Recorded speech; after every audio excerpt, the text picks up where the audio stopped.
আজি এখন ভিডিঅ'ত FIUGP সেকেন্ড সেমিস্টাৰ 2026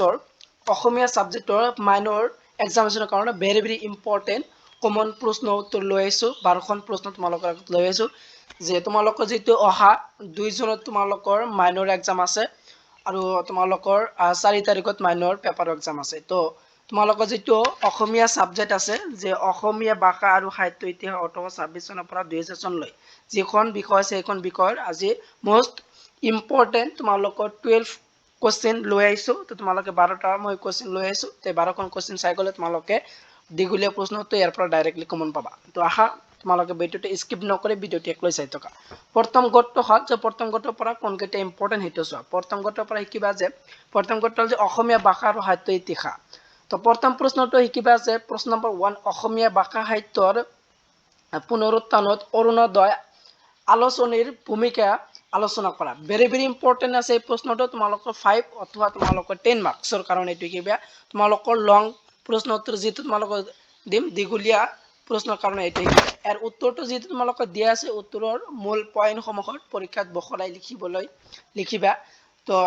পয়েন্ট কেইটা দি দিছো তোমালোকৰ যেটো বেছি সময় নাই তাৰ কাৰণ তোমালোকৰ পয়েন্ট কেইটা দি দিছো তো পয়েন্ট কেইটা তোমালোকে চাই লও প্ৰকাশ কিমান চনত আছে 1846 চনৰ শিৱসাগৰৰ মিছন প্ৰচেছৰ পৰা আমেৰিকান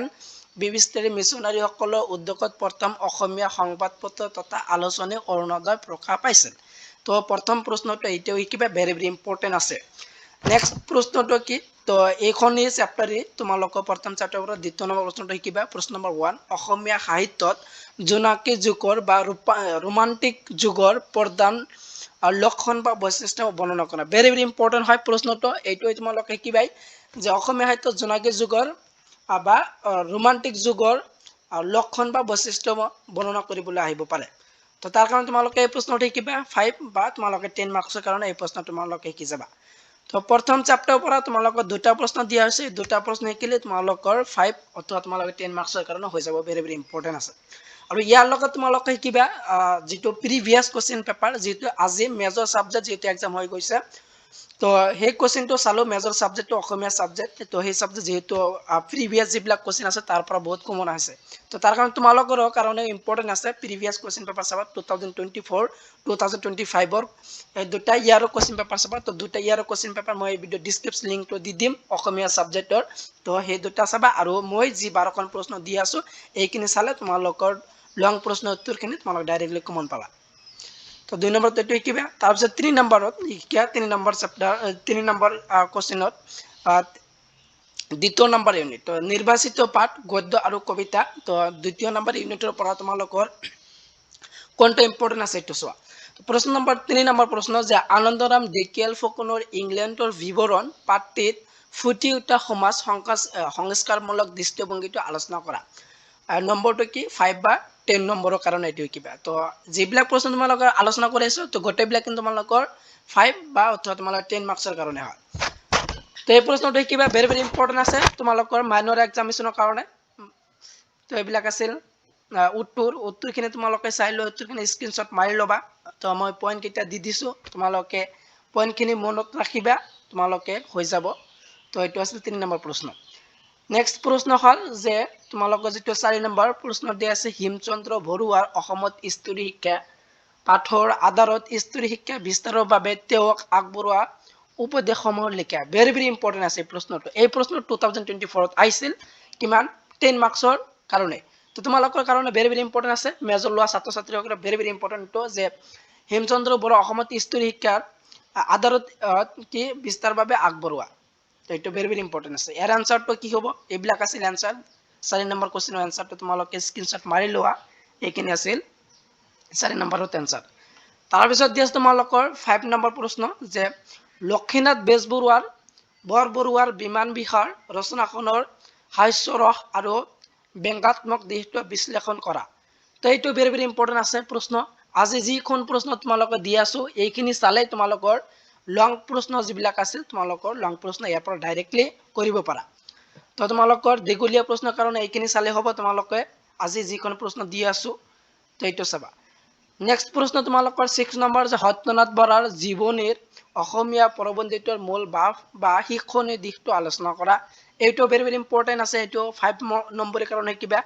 তো 5 মাৰ্কসৰ কাৰণে এই প্ৰশ্নটো তোমালোকে শিকি যাবা আৰু এনসাৰখিনি এইখিনি আছিল এনসাৰ তো এইটো আছিল 6 নম্বৰৰ প্ৰশ্নৰ এনসাৰ